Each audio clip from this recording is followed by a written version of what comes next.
Coucou vous! Vous l'aurez compris, aujourd'hui on se retrouve pour un tuto d'Halloween en partenariat avec déguise-toi.fr pour zombifier une robe de princesse. Donc on se retrouve avec le matériel et les explications pour votre déguisement de princesse zombie.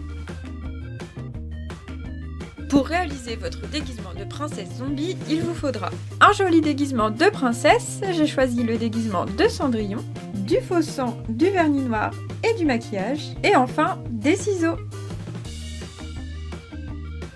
Tout d'abord, je vais travailler sur le bas de ma robe et je vais venir en fait tac, dédoubler. Donc si vous avez une robe de princesse ici avec un anneau, il va falloir venir le découper et l'enlever pour faire une robe plus tombante et moins jolie du coup. Et voilà, j'ai terminé de découper le jupon de ma robe.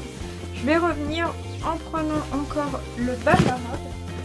Donc ici c'est donc le bas de ma robe et je vais venir en fait la découper comme si elle était déchirée, donc pour l'abîmer, puisque mon zombie en fait on suppose qu'il s'est sûrement en fait croché un peu dans les branches quand il a marché, ou il a un peu abîmé sa robe.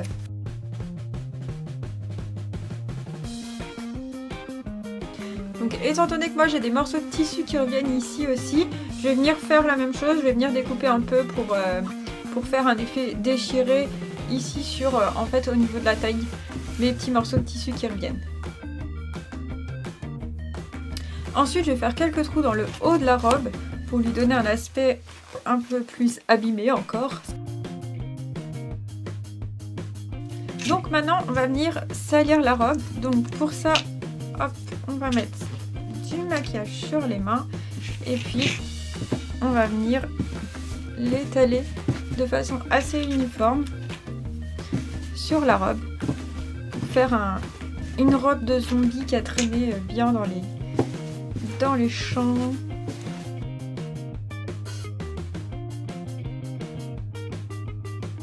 Une fois que vous avez obtenu l'effet sali souhaité, on va venir mettre maintenant du faux sang sur notre robe de zombie.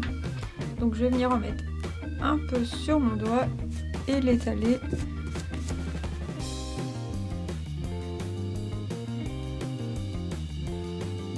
On a maintenant fini de zombifier notre robe de princesse. Nous allons passer à la couronne. Donc pour le diadème, ça va être plus simple. Je vais prendre le vernis à ongles noirs et puis je vais venir l'appliquer en fait sur les petits diamants, voilà.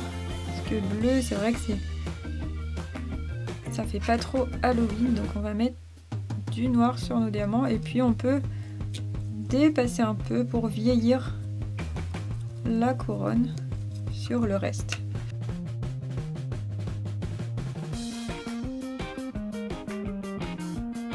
Il est maintenant temps d'essayer tout ça pour vous montrer ce que ça donne, mais juste avant on va procéder à un petit peu de maquillage et je vais mettre en fait donc du rouge à lèvres noir, le vernis à ongles qui va avec, un petit peu de maquillage pour blanchir mon teint et le noircir également. Je vais essayer de mettre une fausse blessure par balle qui correspond à ma coulure de sang et puis j'ai aussi des petites boucles d'oreilles squelettes pour agrémenter tout ça. Donc c'est parti!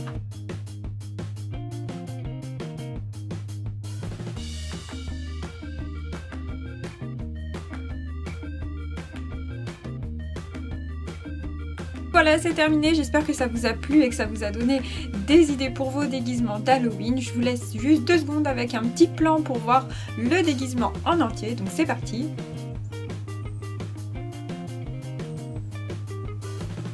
J'espère que cette vidéo vous a plu. Vous pouvez retrouver tous les liens en barre d'infos en fait de tout ce que j'ai utilisé pour mon déguisement et pour le maquillage en partenariat donc avec déguise-toi.fr. Je vous rappelle que vous pouvez trouver ce déguisement aussi en taille enfant. Si cette vidéo vous a plu, n'hésitez pas à laisser un pouce levé, à mettre un petit commentaire pour dire ce que vous en avez pensé et puis à vous abonner si ça n'est pas déjà fait. En attendant, je vous dis à la prochaine. Salut, salut!